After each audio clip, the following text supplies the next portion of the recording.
Popping. Welcome back to the channel, ladies and gentlemen. Full card predictions for Moreno versus Albazi, a 14 fight card. Brutal for fight research. I like the 12, 11 fight cards. Makes life easier. Before I start the video, make sure you guys stay hydrated. Drink sparkling water, yeah? Don't drink still water. Don't be scared of bubbles. Drink carbonated water. I highly recommend San Pellegrino, the green bottles. And there's a flex. You walk around in public with a San Pellegrino bottle, and people are like, "Whoa, he's drinking San Pellegrino. That must mean he's a world-class MMA gambler / bettor, an expert in his field." There's a serious flex. You get me? Some people wear Rolexes, AP watches, driving Lambos. Nah, the real flex is San Pellegrino bottles. If you need a caffeinated drink, I highly recommend coffee. Don't drink energy drinks. Don't drink sugary bullshit. Make sure you stay hydrated. Drink your caffeine. Work out. Because you need to have a fresh, clear mindset to attack these betting markets. It's highly, highly competitive. Any field where there's big money, it's difficult. You're facing killers. You're facing AI. You're facing all these obstacles. So, yeah. Without further ado, let's get into it. So, first fight of the night. You got Jamie Lynn Horth versus Ivana Petrovic. If the photo will load up, which it does. So this fight here, we got Horth. Now, she's mainly a striker. She likes to use her range, use her distance, keep her opponents just on the outskirts, uses movement, moves around a lot, or tries to anyway. This fight's in Canada, which is a X factor for her, I'd say. Probably a advantage. It's first fight of the night though, so who knows? The crowd might not really be there up for it. And then the thing is, I do like her in this matchup. I just think she's the much more kind of physically imposing girl. I think she's a lot bigger. I think, if she does get taken down, she can work her way backwards to the feet. I think she'll be able to use her range a bit better. I think she's overall the more kind of polished striker, which is not really saying much because I do consider this a lower level fight. So yeah, I'm gonna pick Horth here, and as one of the heavier favorites on the card, I do kind of like her. I think she's the side. Obviously, as mentioned, low level fight. When it comes to selections, picking fights, betting fights, you do need a degree of luck. But overall, I favor Horth in this matchup. So next fight here, we got Chad Anheliger versus Cody Gibson. Now, this fight here, how should we start this one off? So Gibson, he's one of those fighters who's returned from the UFC after getting cut. And I usually like those guys because they seem to kind of build up mental resilience. They build experience outside the cage. And I think they come back stronger, more kind of polished fighters as a general rule. Obviously, it's not the be all end all, but I do like those guys. He's a bloods and guts style fighter. He likes to push a pace, put it on his opponents. And he's also massive for the weight class, right? He's 5'10". He's got a 71-inch reach. So I do like Gibson overall as a pick.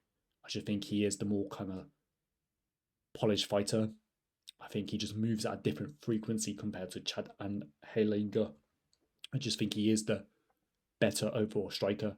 I think he can push a pace, and he's a lot bigger. So Cody Gibson's going to be the pick. And I know a lot of money, a lot of steam came in on Cody Gibson. And this is one of the first names that stood out to me last week. I actually researched it last week because I thought, money's probably going to come in. And yeah, I was a part of the Cody Gibson steam. At this moment, 1.53. I think most of the value has been extracted from betting line. I think the line's fairly accurate like that now. At the end of the day, cage fight, there's a degree of luck. Chad, maybe he can push grappling. push wrestling, make it a close competitive fight in Canada, but overall, I much rather side with the Cody Gibson side. So, next fight here, we got Sidey versus Garrett Armfield. So, this fight here, this is probably one of the most intriguing matchups on the card, in my opinion. I think this has possibly got kind of like fireworks written all over it. I think it's a very, very interesting dynamic of a matchup. So you got Sidey, mainly a striker. He's very, very tall and rangy for featherweight, right? He's what, 5'11". He's got quite a big reach, 72-inch reach, and he tries to use that to his advantage by kind of like slowly stalking down his opponents, pressuring them, and he likes to keep his opponents just at range, using his length. Armfield, on the other hand, mainly got like a boxing attack as well. He's a good boxer, and I think he's made improvements over the years. I think he's definitely been getting better as a fighter.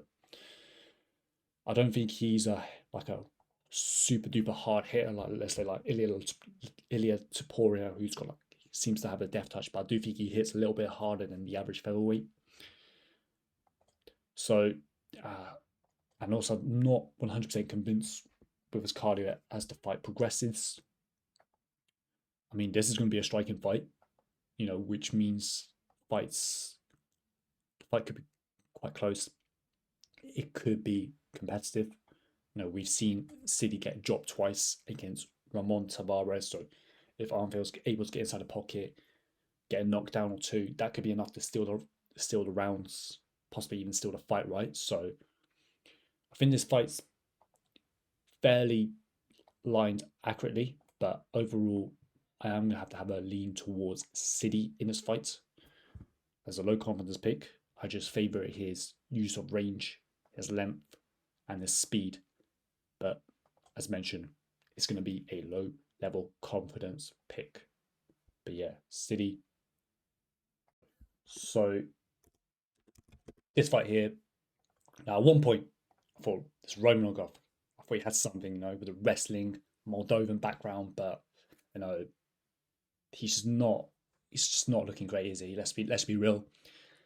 On the feet, he throws like singular power shots, usually like a heavy-handed singular shot thrower, But his main thing is the wrestling, main thing is grappling.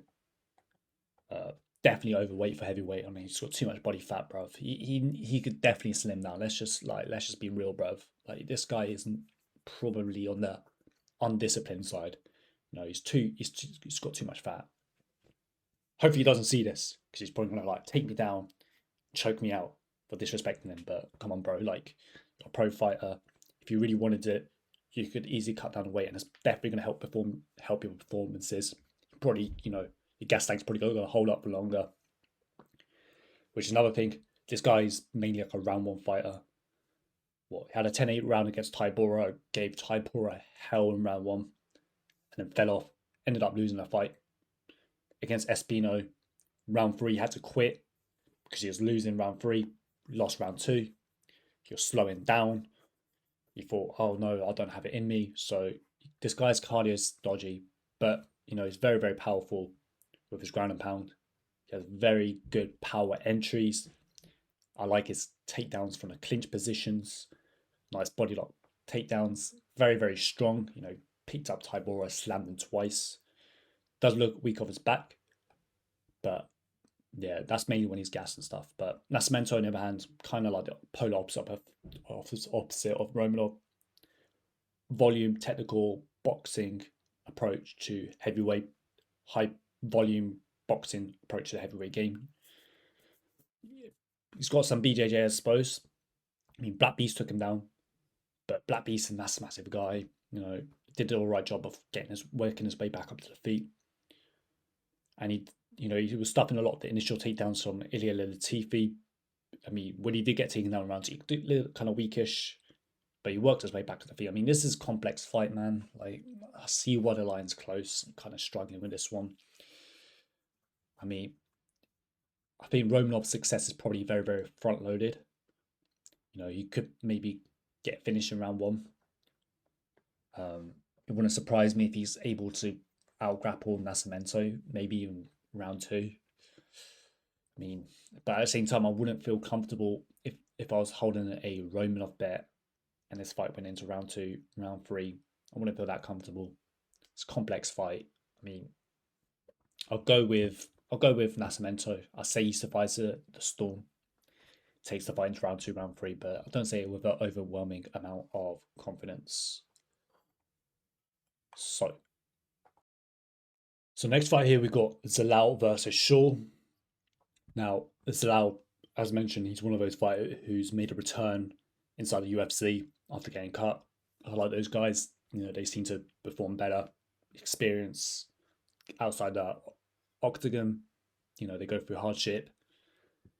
And yeah, excuse me, solid, well-rounded fighter. He's got good lateral movement. He's got good in and out movement. He can mix up wrestling, he can mix up grappling. And yeah, I think he's been making improvements overall. Shaw, on the other hand, definitely had some hype. Had some potential about him. The issue is he's kind of more suited to 135. He's kind of like a in-between, I would say, between 35 and 45. He might look more chiseled and more ripped for this weight cut, for this fight, sorry. But the times he's fought at 145, he's kind of looked a bit flabby. He looks a little bit like he's carrying too much body fat. He's not really bulked into the weight class properly. And I feel like he's struggled with the physicality of the 145ers. But I feel like if he is able to put it all together, you know, there's a solid fight there. You know, he's pretty solid, I'd say. Good strike, uses range. He's pretty sharp on the feet. He can wrestle, he can grapple at a competent level. I still have to go with Zalal here because I just think he's more well put together. I think he's got more of the momentum at the moment. He's more in his fighting prime.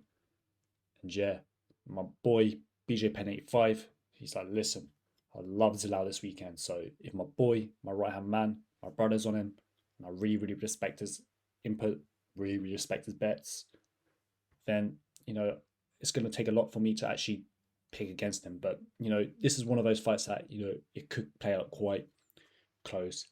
It could play out competitive, you know, back and forth. Maybe not a lot of value on the line. But I think the more likely winner is Zalal in this matchup, unless Shaw really, really settles into this weight class, makes a lot of improvements. But yeah, Zalal. Next fight here, we got Charles Jourdain versus Victor Henry. This is a very, very intriguing matchup. So with this fight here, this fight's at bantamweight. So Jourdain's normally a guy who fights at 45. And, you know, what I worry about him moving down to bantamweight, so guys tend to be more skilled. They tend to be faster. They seem to be sharper, but I don't consider Henry one of those like top tier bantamweights. So Jourdain might have a size and physicality advantage in this matchup. You know, Jourdain's battle tested, and he's basically grown up inside the UFC. He can switch stances. I think his striking's solid. That's the best way I can describe it. I think it's solid. You know, he's been improving his defensive grappling over the years, but I feel like it is an area that is still vulnerable and is not as refined as his striking. Henry, on the other hand, he likes to push a heavy pace, pressure his opponents, and throw a high volume of strikes. Does have like pillow fists, but you know, makes up for it by trying to push a pace, push a volume. So, I mean, a lot of this fight could come down to the weight class change for Jourdain. I saw his Instagram, and it looks like he's settling into the weight class quite well. Looks like, you know, he's cut weight the correct way. I mean, if we look at Jourdain's resume, he's fought some tough guys, right? Let's see, where's Jourdain? Internet's a bit slow, but you know, his losses, what, he fought Jean Silva, one of the best killers inside 145. Fight before that, he fought who's a really Sean Woodson, got massive reach advantage, and he's solid, right? He's won fights that he's supposed to win, like against Ramos, Gracie. I mean, Nathaniel Wood's a tough fight for anyone. Burgos, Burgos is solid. Beat Venata, lost against a Rosa, so. And even like when he was starting out his UFC career, he was fighting Desmond Green, Duhol Choi, Philly, Kulibao. So I feel like he's a guy who's been battle tested inside the UFC. He's grown up inside the UFC, which I do like. So the fights in Canada, which is another X factor. I feel like Jourdain's one of the more popular Canadian fighters. And yeah, I'm gonna pick Jourdain here. Low to medium level confidence. A lot of it can come down to the weight class. I know there's a lot of people probably not as keen on Jourdain as I am, but I say there's still a good fighter there. I think his striking is a little bit better, but maybe Henry can push a pace. So I'll go with Jourdain. Next fight here we got Lipsky versus Jasudavicius. Wow, that's silver. So it looks like she got married. So this fight here, Jasmine, she's well rounded. She's not world class, but I think she's solid. She can wrestle, she can grapple at a competent level. She likes to push a pace, be aggressive, break her opponents down. I think Lipsky, she's definitely been making improvements over the years, without question. I mean, she's got some talent, she's got some athleticism. The striking's pretty solid, it's pretty powerful.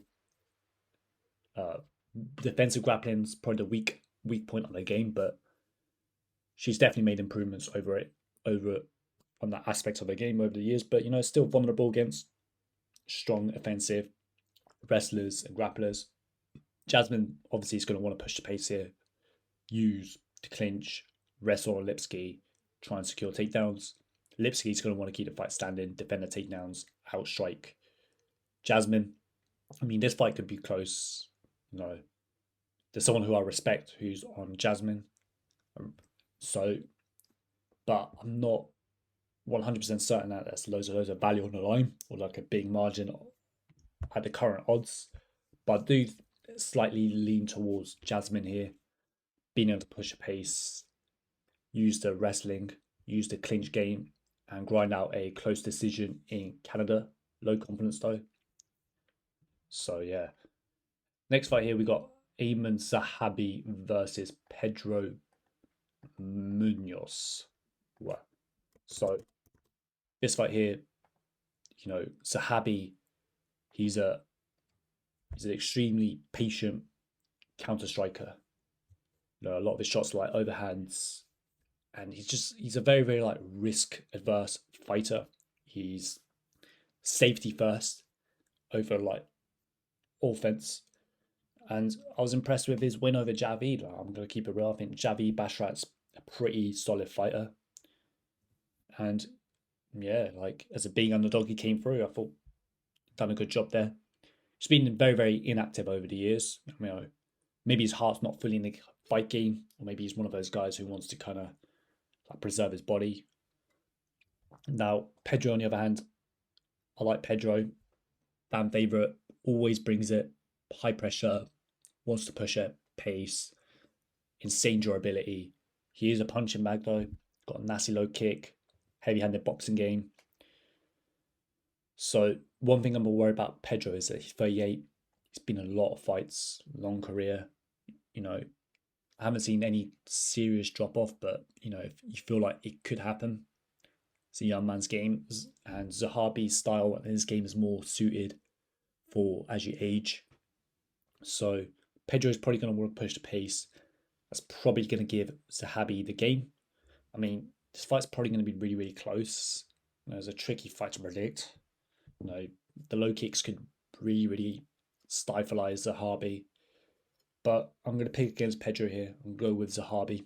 I just have a gut feeling that maybe one of these days Pedro's just going to fall off a cliff. And Zahabi's going to get a counter style of striking that he wants. So I'm going to pick him as a pick for a bet, I suppose. I mean, I'm surprised how much money's been coming on Zahabi. I got some Zahabi dog money tickets myself, but you know, I don't have a lot on it. It's a smaller bet. Fight could be close. I don't know if I even want to let the action ride, but yeah, I'll go with Zahabi as a low level confidence pick. All right, so next fight here we got Molot versus Giles, bruv. Jeez. Now, Molot, man, he's skillful, precise striker, well-rounded striking, good grappling, smooth striker. But you know that Magny fight was borderline unforgivable for me. So winning 2 rounds clear. I mean, he wasn't really doing that much, was he? And he just death gassed, got finished by Magny, by out of all people. That to me was a terrible look. Giles, he's mainly a fighter who likes to fight behind the jab. So he's got like solid boxing skills. He can wrestle as well, push and wrestling. He's a guy who often kind of beats himself, really. Questionable in-fight decisions. Interesting dynamic is that Molot beat Giles in like some submission tournament not that long ago. I mean, in this fight here, I lean towards Molot here. Low confidence, especially with the early upside he has, but not really interested in betting him, to be honest, at all. I mean, he has to show me more before I can commit paying big prices on him, especially lay like a decent size wager. I would not feel comfortable with this fight winning into round 3. I suppose if you want to bet Giles, a live bet's probably a much safer option because, you know, Molot could probably have a lot of the early upside. He probably has more of the early upside. So if you bet Giles pre, you could just be throwing money away.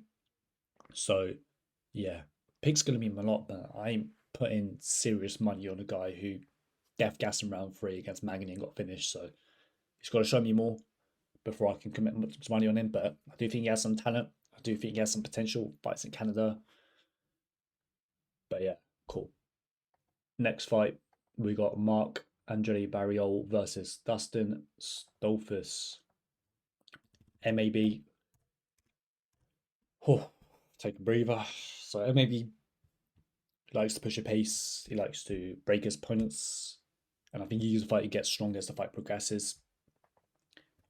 He really likes the clinch positions, really likes landing dirty boxing shots, pushing his opponents up against the fence, against the clinch. And I do like his dirty boxing. His striking's okay. He's mainly like a boxing style of striker.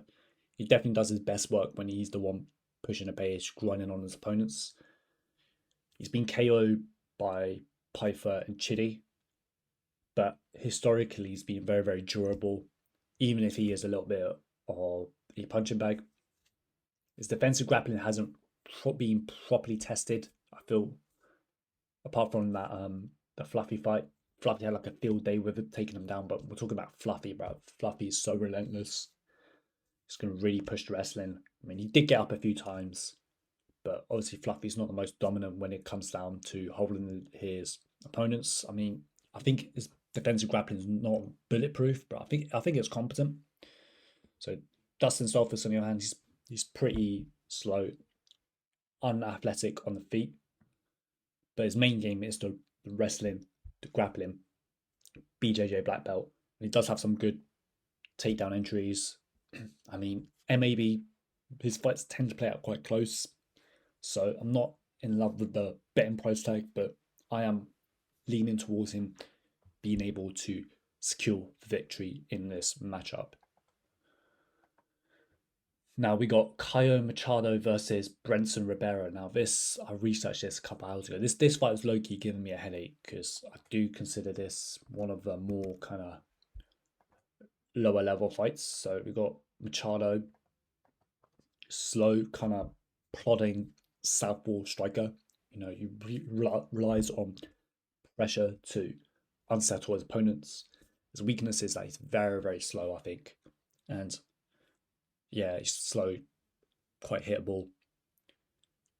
And he's slow for heavyweight. and he's moving down a weight class. So that does give me another question mark on this fight. I think it would be wise for Machado to use the clinch, push Ribeiro against the fence. You know, I saw his Instagram. He does look like he's quite chiseled. So I think he's doing a good job getting the weight off, because he was a bit overweight for heavyweight standards. Ribeiro is mainly a striker. It's pretty kind of sharp, clean, dangerous early, but I do consider him a lower level fighter. Lacking a ground game, I feel, can get held down for long periods. So, I mean, fight dynamic here. This fight's at light heavyweight. As a general rule, the guys in the lower weight class, they're faster, they're sharper, carry more skill and speed. I feel like Ribeiro's probably has the speed and skill and probably power advantage early. I think he possibly get a knockout early, but as the fight progresses, is that going to favour Machado? Him pushing the pace, making a fight gritty, dirty. I mean, this is a low level fight, man. I'm struggling with this one. I haven't really properly settled in on a pick.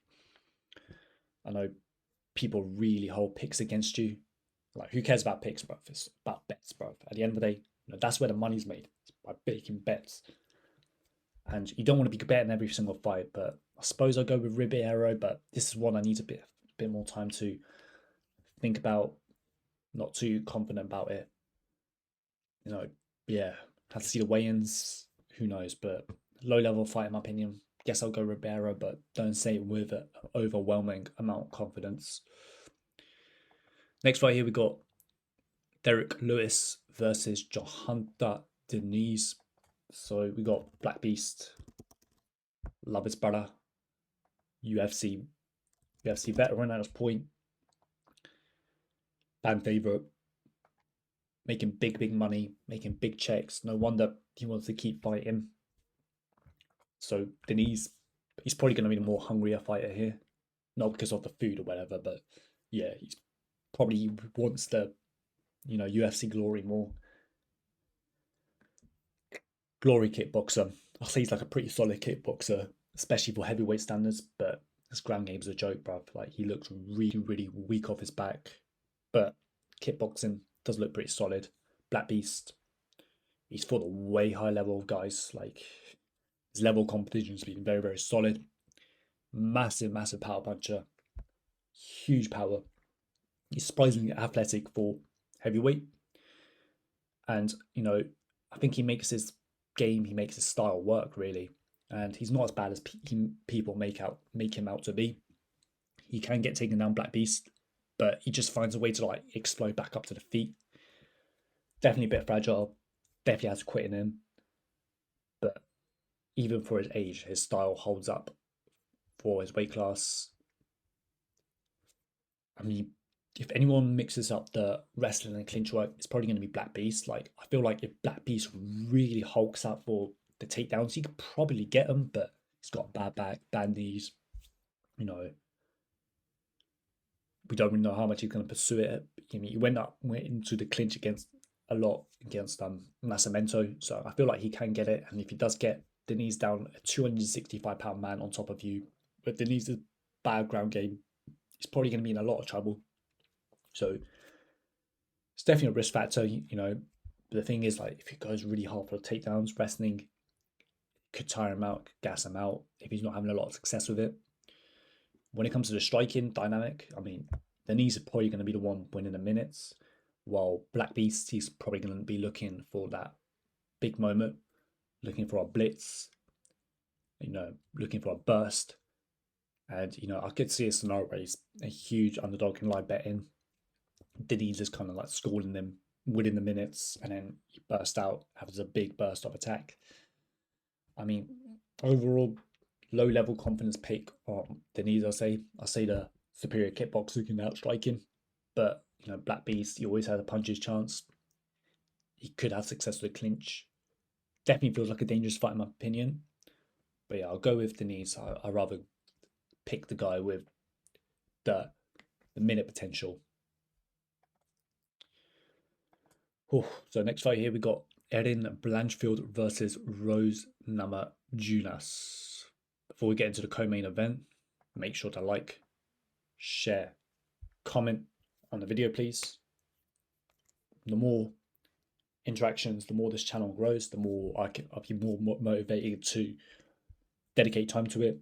And if this video gets a lot of likes, a lot of comments, then I'll be more motivated to make a breakdown video for next card. So yeah, and also massive shout out to everyone. Super duper appreciate everyone's support and tuning into the video. So yeah, let's get into the Erin Blanchfield breakdown. So this fight here, this fight's pretty complex, I feel. It's one where it's definitely a wrestler, grappler versus striker kind of dynamic of a matchup. You got Rose, the former champion. Level competitions faced is insane. I mean, she's only like 32, which is crazy to think about. Like, but I do think she is on the decline. Sorry, I need to cough. And I do think she is on decline since her championship days. Rose, she uses good footwork, good lateral movement, and while she's fresh, she has very, very clean, precise striking skills, good lateral movement in and out. Her ground game's not as polished as the striking, but she's competent in this area. But I feel like someone with like a really, really strong wrestling, grappling can have periods of extended success. Rose can get offensive takedowns, she can reverse positions, but yeah, I don't think her grappling is as polished as striking. Blanchfield, last fight against Furot, the physicality was too much. I think we even pointed that out. I know a lot of steam was coming in on Blanchfield. I get it, like high Blanchfield too, but you could see the physicality was too much, bruv. So I do think Blanchfield is a little undersized for flyweight. She's probably more suited for the division below as a strawweight. A lot of these flyweights are basically bantamweights. Again, against Tyler Santos, like that's another bantamweight basically fighting at flyweight. And she struggled with the physicality, but I like how she's kind of wore Santos down. She was just constant pressure, just constantly going for it. When Blanchfield does get her opponents down, I think she's pretty effective from top. Obviously, her striking's not as polished as a wrestling, grappling, but you got to keep in mind she's only like 24. She could definitely be making improvements fight to fight. But yeah, I think the physicality is a bit of a problem, but I think as she maybe gets older, she's going to put more muscle on, she's going to grow more into her body. That might not be an issue. But I do like her wrestling skill set. So fight dynamics, obviously I do think Rose is a better striker. If Blanchfield's not able to push a pace, get takedowns, she's likely outmatched on her feet. So Blanchfield, you got to push a pace, got to grind, you've got to look to wrestle. I mean, I'm kind of struggling in this fight. I think it's a closely lined fight for a good reason. I mean, I have a lot of question marks with the matchup. I guess I'll go with Blanchfield. Don't say with an overwhelming amount of confidence, but yeah, I think I've pretty much said everything about that fight. But that's one of the more intriguing matchups on this card. All right, so we go to the main event of the evening. We got Brandon Moreno versus Amir Albazi. So this fight here, kind of crazy that this is the main event in my opinion. In Canada, out of all places. I mean, how do I start with this one? So Albazi, I definitely felt he lost that fight against Kai France. I thought that was a really, really bad decision. If he didn't win that fight, would he be getting this, opportunity against a former champion? But probably a guy that UFC, they want to push because he's got that kind of market demographic that they're looking to aim for. He's owned by Ali Abdelaziz. So that maybe could have played a factor with the judging. He's mainly a wrestler, mainly a grappler type of fighter. I think he's solid. I think His wrestling and grappling's okay. I don't think he's awful, but I don't think he's like a world-class elite level wrestler, grappler, practitioner. On top of my head, I'm trying to think of like the really, really strong wrestlers and grapplers at flyweight. You got likes of like Tyra, or a couple of years ago, you got Askarov. Like, I don't think he's on that level, but I think he's good. I think he's competent. He's an okay striker, but obviously his main game is the wrestling, the grappling. If he's forced to stand and strike with his opponents, I find he's quite stationary. So I think to get the best possible win conditions for him, he needs to go to his wrestling, he needs to go to his grappling a lot. Moreno, boxing style of attacker, boxing skill set sharp. He's had a lot of cage experience, right? 21-8 record, former champion, had a tough career, was cut outside the UFC, made a comeback inside the UFC, extremely durable, able to push a pace, break his opponents. Ground game's probably not rock solid, but he's got good scrambles. He can work his way back with the feet. Maybe he's a little bit too comfortable on the feet. When he gets taken out, he's on his back. What I worry about with Moreno is, I feel like he's probably peaked, and now he's on a decline. He's had a lot of tough fights. He's had a long career. He's had a lot of championship fights. Preparing for those fights, camps. It's going to take a lot out of you. So this fight feels volatile. I mean, I'm not too sure about where Moreno is at a stage of his career. I like to see the warm-ups, and maybe if they do like open workouts, I like to see how he's moving on a frequency. But as a pick, I mean, I don't say it with an overwhelming amount of confidence. I might even kind of change my pick on this one as more information becomes available. But I'll go with Moreno. I think he has enough to kind of, if he's got enough in the tank, he might be able to grind out a decision. But I don't feel great about it. I wouldn't hold it against me. Thing is, I think it's going to come down to whether Moreno's really, really shot warm, which he could be. And the Albazi, this is the guy that the UFC is trying to push. He's the new up and coming guy. The reason why I'm still kind of picking Moreno is because if he's still got enough in the tank, we get like one of those more vintage performances on Moreno. I think Albazi is probably a little bit on the overrated side from a skill set perspective, but yeah, tricky fight. Not one probably looking to target from a betting perspective. I know that all the money's been coming on Moreno, which I'm quite surprised about. If Albazi got to a crazy dog odds, I might take a risk. But yeah, this one feels safer from a live bet perspective. So yeah, end of the breakdowns. Super duper appreciate it. And make sure to like, share, comment. Good luck with your bets. Good risk management. All that stuff. Peace out.